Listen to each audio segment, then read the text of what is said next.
Hello friends, welcome back to my channel. இன்றைக்கி நம்ம mutton Cola உருண்டை ரொம்ப ஈஸியாக ரொம்ப டேஸ்ட்டாக எப்படி செய்கிறதுன்னு பார்க்க போகிறோம். இதுக்கு தேவையான இன்க்ரீடியன்ஸ் எல்லாம் நான் டிஸ்கிரிப்ஷன் பாக்ஸில் கொடுக்குறேன், செக் பண்ணிக்கோங்க. வாங்க இப்போ நம்ம இதை எப்படி செய்கிறதுன்னு பார்க்கலாம். அதுக்கு ஃபஸ்ட்டு நம்ம 2 டேபிள் ஸ்பூன் பொட்டுக்கடலையை பவுடர் ஆக்கி வச்சுக்கலாம். இந்த மாதிரி நல்லா நைஸ் ஆக்கிக்கோங்க. அடுத்து நம்ம மசாலா இப்போ ரெடி பண்ணிடலாம். அதுக்கு 1 டேபிள் ஸ்பூன் சோம்பு, இது கூடவே ஒரு 2 போல் ஏலக்காய், அப்புறம் ஒரு சின்ன துண்டு பட்டை, அப்புறம் ஒரு 4 லவங்கம், இது கூடவே 1 டேபிள் ஸ்பூன் கசகசா, அப்புறம் ஒரு 7லேருந்து 8 முந்திரி சேர்த்துக்கோங்க. முந்திரி சேர்த்துக்கும் போது கோலா உருண்டை ரொம்ப டேஸ்ட்டாக இருக்கும். இப்போ இதெல்லாத்தையும் நம்ம அரைச்சி எடுத்துக்கலாம். இந்த மாதிரி அரைச்சி எடுத்து வச்சுக்கோங்க. அடுத்து நம்ம அதே ஜாரில் ஒரு 8லேருந்து 10 சின்ன வெங்காயம், அப்புறம் ஒரு 3 பச்சை மிளகாய் காரத்துக்கு,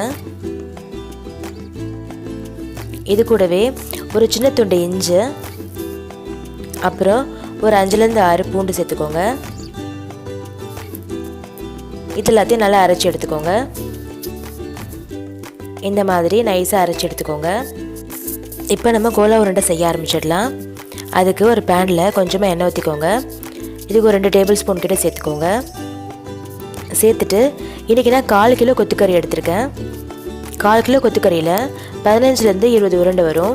4 பேருக்கு கரெக்டாக இருக்கும். இப்போ இதை நம்ம சேர்த்துக்கலாம். இதை சேர்த்துட்டு இது நல்லா வேகிற வரைக்கும் ஒரு 15 மினிட்ஸ்க்கு நல்லா வேக வச்சுக்கோங்க. மட்டன்லேருந்தே தண்ணி நல்லா பிரிஞ்சு வரும், அதனால் இதில் எக்ஸ்ட்ரா தண்ணி சேர்த்துக்க வேண்டாம். இப்போ பிரிஞ்சு வர ஆரம்பிச்சிருக்கு பாருங்கள் தண்ணி.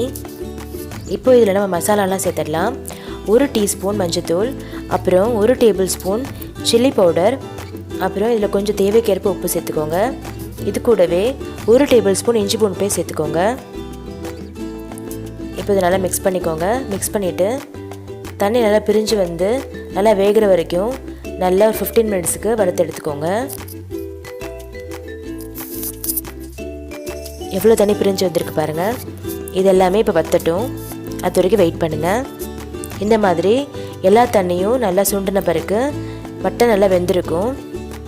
இப்போ நம்ம அடுப்பு ஆஃப் பண்ணிடலாம். இதை ஆஃப் பண்ணிவிட்டு நல்லா ஆற வச்சுட்டு ஜாரில் போட்டு நல்லா அரைச்சி எடுத்துக்கோங்க. அரைச்சி எடுத்த பிறகு நம்ம மசாலாலாம் சேர்த்துட்டு நம்ம கோலா உருண்டையை தட்டிடலாம். இந்த மாதிரி ஒரு ஜாரில் சேர்த்துட்டு நல்லா மையாக அரைச்சி எடுத்துக்கோங்க. இப்போ நம்ம அரைச்சி எடுத்தாச்சு. இப்போ நம்ம அரைச்சி வச்ச மசாலா எல்லாமே இதில் சேர்த்துடலாம். ஃபஸ்ட்டு நம்ம வெங்காயம், பூண்டு, இஞ்சி இதெல்லாம் அரைச்சோம்ல, அதை சேர்த்துடலாம். அடுத்து நம்ம முந்திரி, கசகசா அரைச்சதை அதையும் சேர்த்துடலாம். இது கூடவே நம்ம பொட்டுக்கடலை மாவு அரைச்சோம்ல, அதையும் சேர்த்துக்கோங்க. இது கூடவே கொத்தமல்லி தேவைக்கேற்ப சேர்த்துக்கோங்க. அப்புறம் இதில் ஒரு 2 கொத்து போல் கருவேப்பிலை சேர்த்துக்கோங்க. இது கூடவே தேவைக்கேற்ப உப்பு சேர்த்துட்டு நல்லா கலந்து விட்டுக்கோங்க. இந்த மாவு எல்லாமே நல்லா ஒன்றாகிற மாதிரி ஒரு 5 மினிட்ஸ்க்கு நல்லா கலந்து விட்டுக்கோங்க. அப்போ தான் கோலா உருண்டை நல்லா டேஸ்ட்டாக இருக்கும், நல்லா பிரியாமல் வரும். இந்த மாதிரி நல்லா மிக்ஸ் பண்ணிக்கோங்க. இப்போ இதை நம்ம உருண்டைகள் ஆக்கிடலாம். உருண்டைகளில் எந்த விரிசலுமே இல்லாத மாதிரி நல்லா உருட்டிக்கோங்க. இப்போ இதே மாதிரி நம்ம எல்லாத்தையும் உருட்டி வச்சிடலாம். 4 கிலோ கொத்துக்கறியில் சின்ன சின்ன உருண்டைகளாக நம்ம போட்டால் 15லேருந்து 20 வரும். நீங்கள் இன்னும் கொஞ்சம் பெருசாக கூட போட்டுக்கலாம். அடுத்து இதை நம்ம இப்போ எண்ணெயில் பொரிச்சு எடுத்துடலாம். அதுக்கு ஒரு பேனில் எண்ணெய் ஊற்றிக்கோங்க.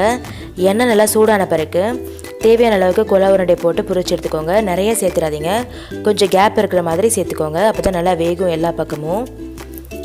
இப்போ எல்லாத்தையும் போட்ட பிறகு கொஞ்சம் கொஞ்சமாக திருப்பி விட்டுக்கோங்க, நல்லா கோல்டன் ப்ரௌன் ஆகிற வரைக்கும். இப்போ நல்லா பொன்னிறம் ஆகிடுச்சு பாருங்கள். அவ்வளோதான். இப்போ நம்ம இதை எடுத்துடலாம். பார்க்கக்குள்ளேயே எவ்வளோ சூப்பராக இருக்குது பாருங்கள். டேஸ்ட்டு ரொம்ப செமையாக இருக்கும். இது ஹோட்டலில் நம்ம விரும்பி சாப்பிட்ற ரெசிபி. கண்டிப்பாக இதை வீட்லேயும் ட்ரை பண்ணி பார்க்கலாம். ரொம்ப ஈஸியான ரெசிபி. கண்டிப்பாக இந்த மாதிரி ட்ரை பண்ணி பார்த்து எப்படி இருந்துச்சுன்னு கமெண்ட் பாக்ஸில் கமெண்ட் பண்ணுங்கள்.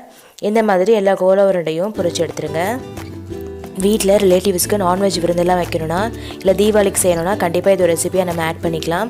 ரொம்ப ஈஸியான ரொம்ப டேஸ்டான ரெசிபி. கண்டிப்பாக வீட்டில் எல்லாருமே ரொம்ப விரும்பி சாப்பிடுவாங்க. குழந்தைங்களும் ரொம்ப விரும்பி சாப்பிடுவாங்க. சப்போஸ் மட்டன் பிடிக்காத குழந்தைங்க கூட இந்த மாதிரி செஞ்சு கொடுத்தீங்கன்னா கண்டிப்பாக விரும்பி சாப்பிடுவாங்க. இந்த வீடியோ உங்களுக்கு பிடிச்சிருந்துச்சுன்னா, யூஸ்ஃபுல்லாக இருந்துச்சுன்னா சப்ஸ்கிரைப் பண்ணுங்கள், லைக் பண்ணுங்கள், ஷேர் பண்ணுங்கள். நம்ம அடுத்த வீடியோவில் சந்திக்கலாம். தேங்க்ஸ் ஃபார் வாட்சிங். டாடா.